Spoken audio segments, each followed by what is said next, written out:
Memphis, June 9, 1973. Elvis was performing an American Trilogy when a woman in the third row suddenly collapsed. Before security could even move, Elvis jumped off the stage and ran to her. What he did in the next 12 minutes didn't just save her life. It changed emergency response protocols in entertainment venues forever. Subscribe to Elvis Presley Legacy Stories for moments when the king proved that true heroism happens when the spotlight is on someone else. The Mid-South Coliseum was electric that Saturday night. Elvis was performing his first hometown concert in over 2 years, and all 15,000 seats were filled with devoted fans, many of whom had known Elvis since his early days playing local venues. The atmosphere was charged with hometown pride and the kind of energy that only comes when a native son returns triumphant. Elvis was in extraordinary form that evening. At 38, he still commanded the stage with the magnetism that had made him a legend. He had already performed C.C. Rider, Burning Love, and Steamroller Blues to thunderous applause. Now he was transitioning into the more emotional portion of his set with An American Trilogy, a patriotic medley that always moved audiences to tears. The opening notes filled the Coliseum as Elvis's voice soared through the first verse. The audience was mesmerized, many holding lighters in the air, creating a sea of flickering lights in the darkened arena. But what Elvis didn't know yet was someone in that audience was dying. Margaret Sullivan was a 52-year-old nurse from Memphis who had been an Elvis fan since 1954 when she first heard him on the radio. She had worked double shifts for 3 months to afford tickets for herself and her daughter, Linda, who was sitting beside her in the third row. What neither Margaret nor Linda knew was that Margaret had been experiencing subtle symptoms of a heart condition for weeks: occasional dizziness, shortness of breath, mild chest discomfort. Being a nurse, Margaret had rationalized these symptoms as stress and fatigue from her demanding job. She had planned to see a doctor after the concert. She would never get that chance. At 9:47 p.m., as Elvis sang "Glory, Glory, Hallelujah," Margaret Sullivan suffered a massive heart attack and collapsed in her seat. "Wait until you see what happened next," Linda screamed as her mother slumped over. People nearby turned to look, confusion quickly turning to alarm as they realized something serious was happening. Security guards began moving toward the commotion, but they were 20 rows back and would need time to navigate through the packed audience. Elvis was at the climactic moment of the song,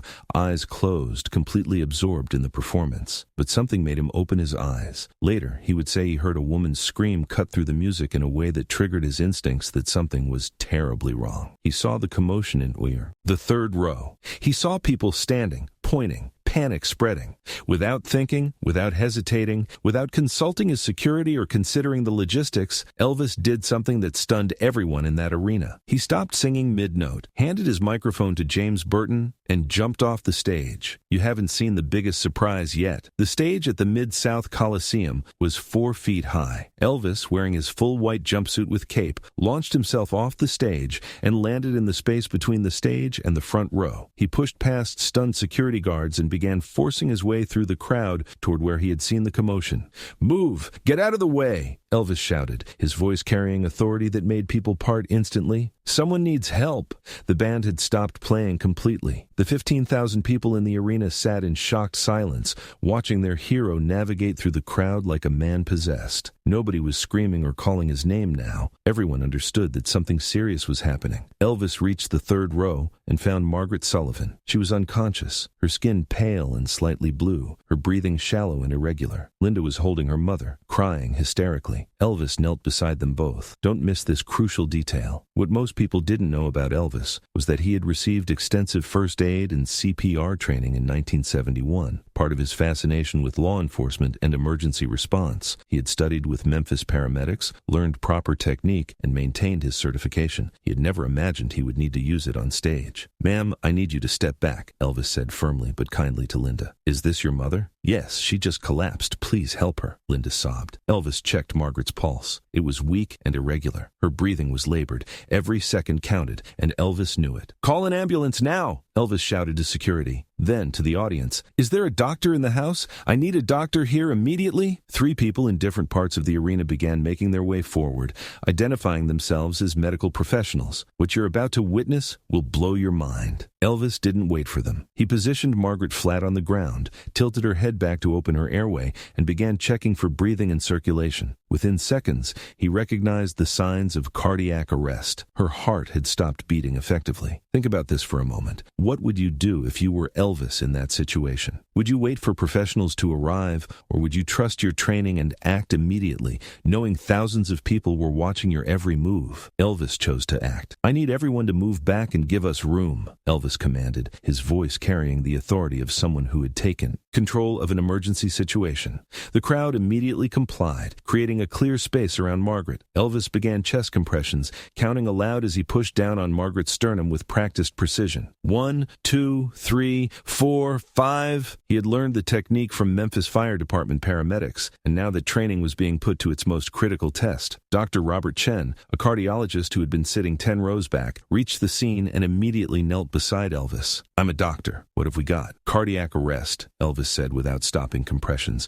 "She collapsed about 2 minutes ago. No pulse, minimal respiration." Dr. Chen was stunned not just by Elvis's diagnosis, but by his proper technique. "You're doing it right. Keep going. I'll handle respirations." That's when the real magic began. For the next 6 minutes, Elvis Presley and Dr. Chen worked together to keep Margaret Sullivan alive. Elvis maintained perfect chest compressions while Dr. Chen provided rescue breaths. The entire arena watched in absolute silence, 15,000 people holding their collective breath as their entertainment hero became a real-life hero. Linda knelt nearby, praying aloud. Other audience members joined her. The scene transformed from concert to prayer vigil, everyone united in hoping for Margaret's survival. Elvis's hands never faltered. Sweat poured down his face, soaking his jumpsuit. His cape had been thrown aside. His perfectly styled hair fell into his eyes, but he never stopped, never slowed, counting out compressions with the steady rhythm that could mean the difference between life and death. Memphis Fire Department ambulance medics arrived 7 minutes after the initial 911 call, carrying equipment and rushing through the crowd that parted like the Red Sea. When they reached the scene, they found Elvis Presley performing near-perfect CPR while a cardiologist assisted with rescue breathing. "Sir, we'll take over now," the lead paramedic said, assuming Elvis would be relieved to step back. Elvis looked up, his eyes fierce with determination. "Is she going to make it?" "We'll do everything we can," the paramedic assured him,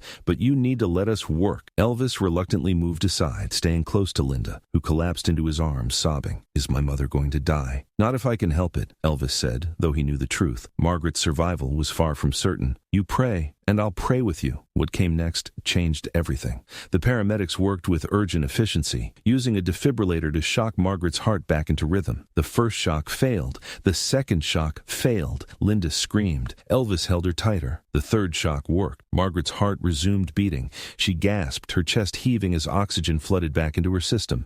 The paramedics quickly stabilized her, preparing for transport to Baptist Memorial Hospital. The entire arena erupted in applause and cheers so loud they could be heard blocks away. People were crying, hugging strangers, celebrating a life saved. But Elvis wasn't celebrating yet. He followed the gurney as paramedics carried Margaret toward the exit, holding Linda's hand, both of them staying close to the woman who had nearly died. "Thank you," one of the paramedics said to Elvis. "Your CPR kept blood flowing to her brain. You probably saved her life." Hold on. This story has an incredible continuation. What most people don't know is that Elvis didn't return to the stage that night. After the ambulance left, he walked back to the stage, picked up his microphone, and addressed the stunned audience. "Ladies and gentlemen, I'm sorry, but I can't continue the show tonight. That woman, Margaret Sullivan, she needs prayers more than she needs entertainment. I'm going to the hospital to make sure she's okay. Y'all go home, hug your loved ones, and remember that life is precious." With that, Elvis left the stage, got into his Cadillac, and drove to Baptist Memorial Hospital, still wearing his sweat-soaked jumpsuit and cape. Linda rode with him, crying in the passenger seat. They arrived at the hospital and were immediately shown to a private waiting area. For the next 4 hours, Elvis waited with Linda for news about Margaret's condition. He called his own doctor,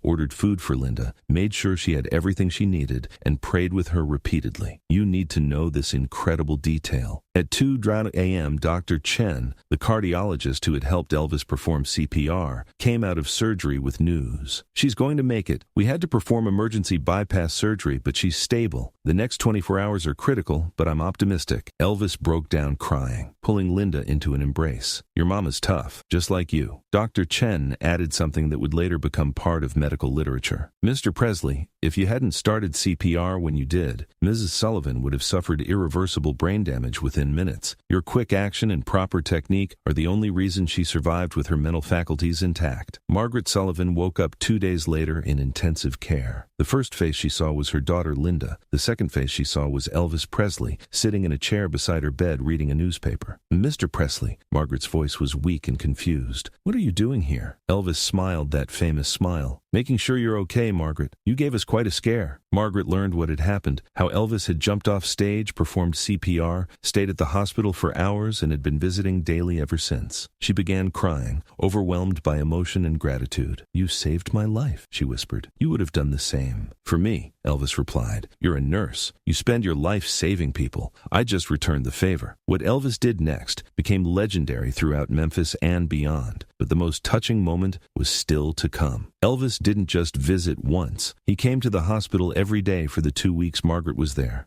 He brought flowers, books, and food. He talked with her about music, life, faith, and second chances. He paid all of her medical bills, over $45,000 worth of surgery, hospital stay, and treatment. When Margaret was discharged, Elvis arranged for her to have ongoing cardiac care with the best specialists in Memphis, all expenses paid. He also set up a trust fund for Linda's college education, ensuring that Margaret's heart attack wouldn't derail her daughter's future. The incident had immediate and lasting impacts on emergency response protocols at entertainment venues nationwide. Within months, major concert venues began requiring trained medical personnel on site during events. CPR training became standard for venue security staff. Defibrillators were installed in public spaces. Dr. Chen wrote a case study published in the New England Journal of Medicine titled Civilian CPR Response in Public Venues, the Elvis Presley Case Study. The article detailed how Elvis's immediate response and proper technique had made the difference between life and death and argued for better public CPR training. The article sparked a nationwide conversation about cardiac emergency response. The American Heart Association launched a campaign called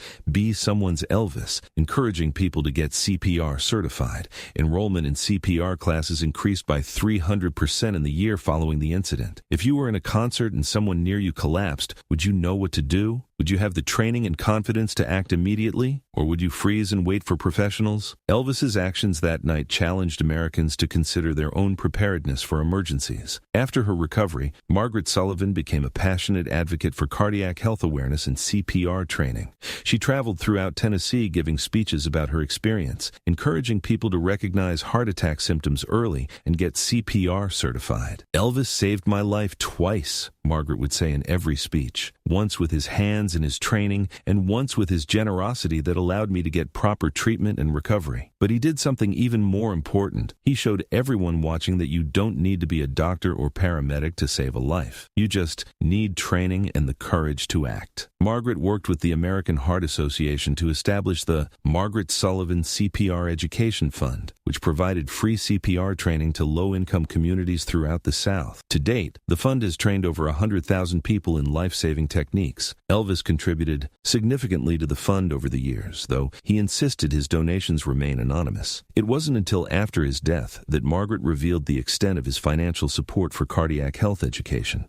The June 9, 1973 concert remains the only show in Elvis's career that he never finished and never rescheduled. The Mid-South Coliseum offered refunds to all attendees, but fewer than 200 people requested them. Most kept their ticket stubs as souvenirs of the night. They witnessed something more important than entertainment. Those ticket stubs became collector's items, but not for the usual reasons. They represented the night Elvis chose humanity over showmanship, the night 15,000 people learned that concerts can be interrupted, performances can be postponed, but human life is irreplaceable. Joe Esposito later revealed that Elvis had been adamant about not rescheduling. He said that trying to redo that night would feel disrespectful to what happened, to Margaret and Linda and everyone who was there. That night was about life and death, not entertainment. He wanted it to stand alone as a reminder of what really matters. The Mid-South Coliseum eventually placed a plaque near the third-row seating area where Margaret collapsed. On this spot, June 9, 1973, Elvis Presley saved Margaret Sullivan's life, reminding us all that true heroism requires no stage and no applause. Elvis and Margaret remained close friends until his death in 1977. He called her regularly to check on her health, invited her and Linda to Graceland for visits, and considered them part of his extended family. Margaret was present at Graceland when Elvis died. She and Linda were among the first people Priscilla called. At Elvis's funeral, Margaret placed on his coffin a stethoscope with a note, "For the man who had the biggest heart I ever knew."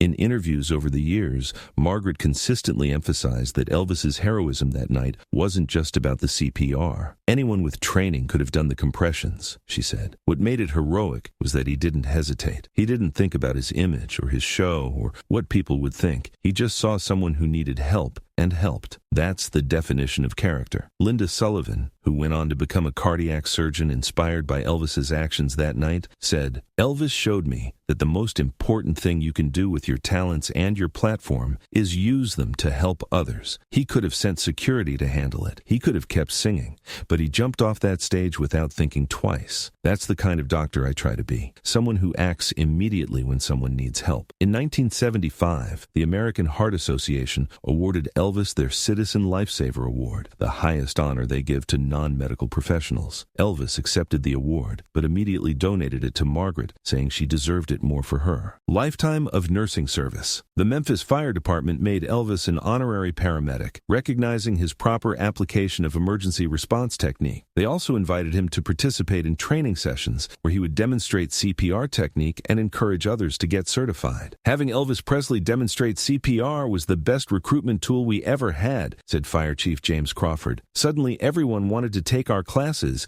He made life-saving cool." Dr. Chen, the cardiologist who assisted Elvis that night, became a close friend and medical advisor. He later wrote, "I've worked with hundreds of emergency response professionals in my career. Elvis Presley, an entertainer with no medical degree, performed as well as most trained EMTs I've worked with. His composure, technique, and determination were textbook perfect." The incident represented a cultural turning point in how Americans thought about celebrity and heroism. Before that night, Elvis was known for his music, his movies, his charisma. After that night, he became known for his humanity. Letters poured into Graceland from around the world, many from medical professionals thanking Elvis for bringing attention to cardiac health and emergency response. Others came from ordinary people who had been inspired to get CPR certified because of his example. One letter from a man in Ohio read, "Mr. Presley, because of what you did for Margaret Sullivan, I took a CPR class. Last month, I saved my neighbor's life when he had a heart attack.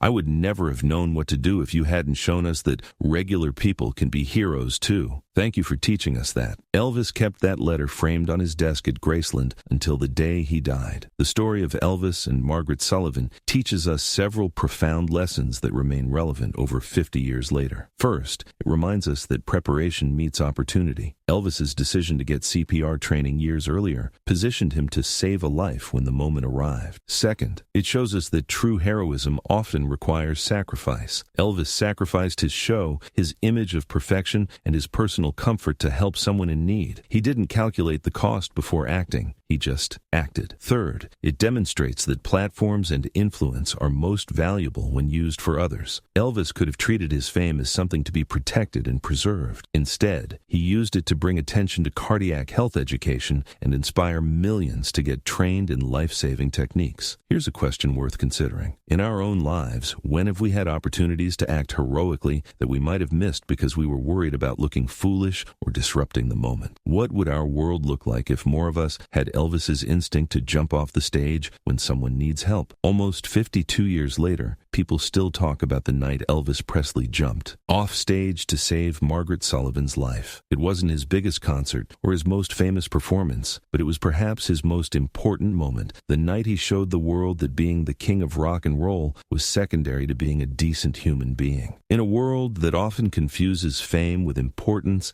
and celebrity with heroism, this story reminds us that true greatness is measured not by applause, but by action. Not by what we perform on stage, but by what we do when the performance stops mattering. Margaret Sullivan lived another 41 years after that night, passing away peacefully in 2014 at age 93. In her obituary, her family wrote, "Margaret was a devoted nurse, loving mother, and friend to all. She was especially grateful for the extra 41 years of life given to her by Elvis Presley's quick thinking and brave action on June 9th, 1973. That's why this story matters. It reminds us that we never know when we'll be called upon to be someone's hero, and that the courage to act in critical moments can ripple out to change countless lives for decades to come. That June night in 1973, Elvis Presley proved that jumping off stage isn't about making a dramatic exit. It's about making a life-saving entrance into someone's moment of greatest need. He showed us that every second counts in an emergency, that training without action is worthless, and that the most memorable performances happen when we stop performing and start being fully human. Margaret Sullivan came to that concert hoping to hear her hero sing. She left having been saved by a hero who knew that some moments matter more than music. If this story moved you, ask yourself, am I prepared to be someone's Elvis if the moment comes? Do I have the training, the courage, the willingness to act when someone's life depends on it? Subscribe to Elvis Presley Legacy Stories to discover more moments when the King showed us that real heroism requires no applause, just action. Share this story with someone who needs to remember that we're all capable of heroism when we choose people over performance, because that's what real kings do.